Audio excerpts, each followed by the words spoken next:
కష్టాలు నాకు అర్థమైనాయమ్మా.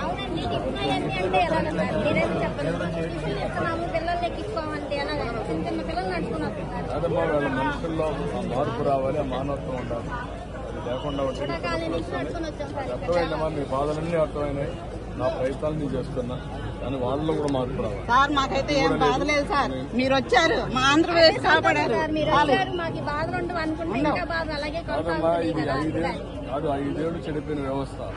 రాత్రిగా మార్చలేం కదా. దురదృష్టం మనకి ఇబ్బంది వచ్చింది. తగ్గిపోయింది, తగ్గినాయి. రేపటికి ఎల్లుంటికి మొత్తం నార్మల్ వస్తుంది. తగ్గిపోయింది. నీళ్ళు వచ్చే అవకాశం నీళ్ళు నీళ్లు వచ్చే అవకాశం లేదు. తగ్గిపోయింది. మీరేం భయపడక్కర్లేదు. రేపటికి ఎల్లుంటికి లేదు.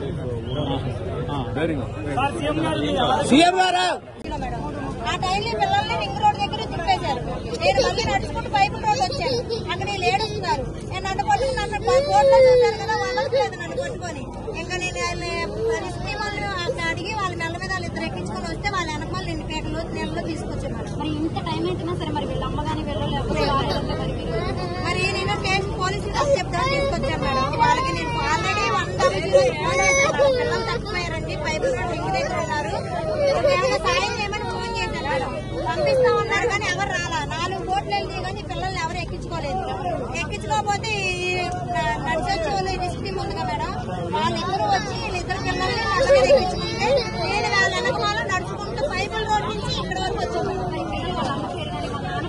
వాళ్ళ అమ్మ పేరు అని చెప్పారు మేడం. వెంకటమ్మ వాళ్ళ అమ్మ పేరు చెప్పారు. నాకు ఫోన్ నెంబర్ ఇచ్చారు. ఫస్ట్ రింగ్ ఉంది కానీ ఎవరు ఎత్తట్లేదు మేడం. వీళ్ళేమో నన్ను చూస్తున్నారు కదా, పట్టుకొని నన్ను అలవట్లేదు.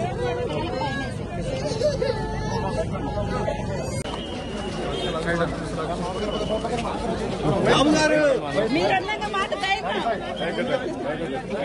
నాకేం భయం లేదు.